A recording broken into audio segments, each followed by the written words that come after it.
أما بعد فأعوذ بالله من الشيطان الرجيم. بسم الله الرحمن الرحيم. إن الصفا والمروة من شعائر الله فمن حج البيت أو اعتمر فلا جناح عليه أن يطوف بهما ومن تطوع خيرا فإن الله شاكر عليم. بے شک صفا اور مروہ اللہ کے دین کے نشانیوں میں سے ہیں. پس جو کوئی بیت اللہ کا حج کرے یا عمرہ کرے تو اس پر کوئی گناہ نہیں ہے کہ وہ ان دونوں کے درمیان صحیح کرے، اور جو کوئی اپنی خوشی سے نیک کام کرے گا تو بلا شبہ اللہ تعالیٰ قدرداں ہیں، سب کچھ جاننے والے ہیں.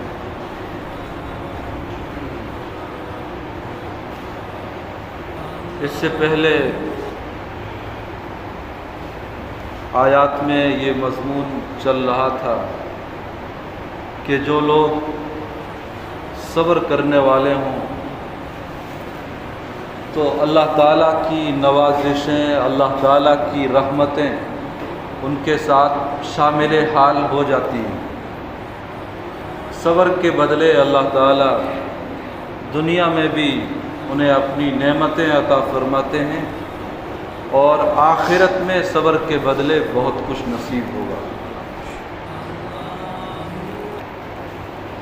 آج جو آیت تلاوت کی گئی ہے اس میں بھی دراصل اللہ تعالیٰ نے صبر کے بدلے میں دنیا کا پھل بتایا ہے، صبر کا دنیاوی ثمرہ، یعنی جو آخرت میں ملنا ہے وہ تو ہے ہی، اس سے پہلے صبر کا بدلہ، صبر کا ثمرہ دنیا میں بھی مل جاتا ہے.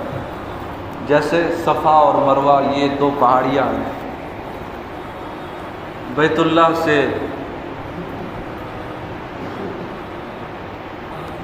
500 گز کی دوری پر یہ دونوں پہاڑیاں ہیں. یہ بھی عام پہاڑیوں کی طرح پہاڑیاں تھیں، لیکن انہیں یہ جو اہمیت حاصل ہوئی ہے، ان کا مقام جو بلند ہوا ہے، تو اس کے پیچھے بھی اصل طاقت صبر کی ہے. آپ نے یہ بات بارہا سنی ہوگی کہ حضرت ابراہیم علیہ نبینا علیہ الصلاۃ والسلام نے اللہ تعالیٰ کے حکم سے حضرت اسماعیل کو وادی غیر ذی زرع میں، یعنی بے آب و گیاہ جنگل میں چھوڑ دیا تھا. یہ مکہ شہر تو بعد میں آباد ہوا ہے. بیت اللہ جس جگہ ہے، بیت اللہ کے بھی اس زمانے میں نشانات ختم ہو گئے تھے. نہ بیت اللہ کا نشان تھا، نہ وہاں کوئی آبادی تھی. وہ تو چٹیل میدان تھا، بے آب و گیاہ جنگل تھا. تو انہی صفا اور مروہ کی پہاڑیوں کے قریب میں حضرت ابراہیم نے اللہ کے حکم سے اپنی بیوی حضرت ہاجرہ کو اور اپنے لخت جگر حضرت اسماعیل کو چھوڑا تھا.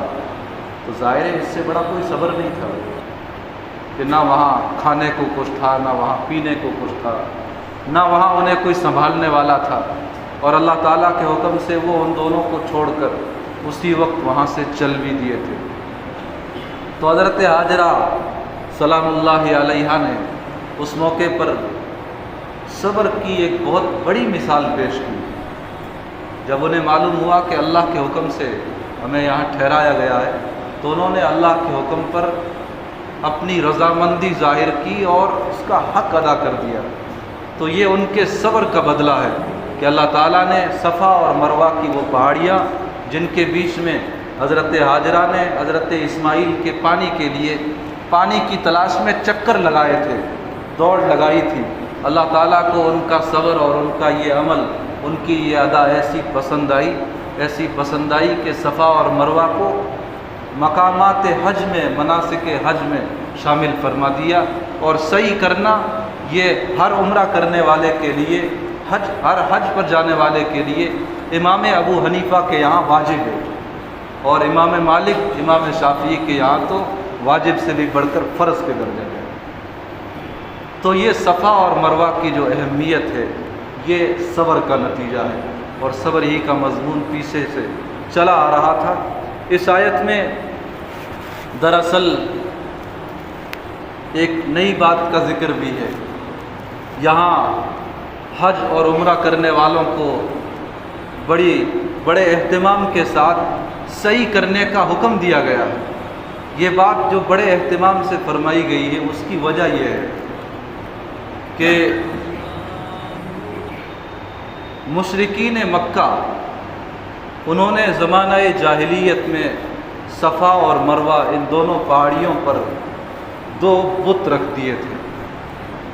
اصاف اور نائلہ کے نام سے 2 مورتیاں دونوں پہاڑیوں پر رکھ دی تھیں، اور یہ جب حج کا زمانہ آتا تھا اور صحیح کرتے تھے تو یہ صفا پر جاتے وقت بھی اور مروہ پر جاتے وقت بھی ان بتوں کو ہاتھ لگاتے تھے، چھوتے تھے۔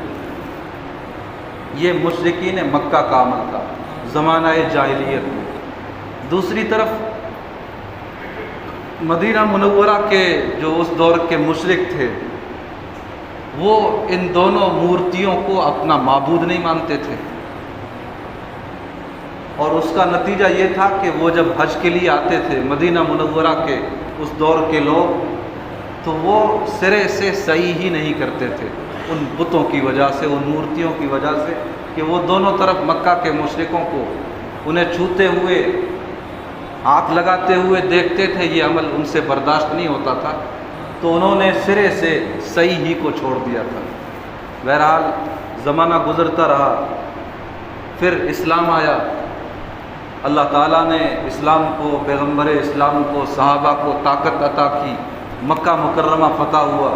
جب مکہ مکرمہ فتح ہوا تو جتنے بھی بت تھے وہاں وہ سارے ہٹا دیے گئے، تو صفا اور مروہ پر جو بت تھے، مورتیاں تھیں، وہ بھی اللہ کے نبی صلی اللہ علیہ وسلم کے حکم سے ہٹا دی گئی۔ لیکن مورتیاں ہٹا دیے جانے کے باوجود بھی حج کے زمانے میں یا عمرے کے لیے آنے کے موقع سے مدینہ منورہ کے انصار کو اب بھی صحیح کرنے میں تکلف محسوس ہوتا تھا، کیونکہ یہ پہلے ہی سے صحیح نہیں کرتے تھے۔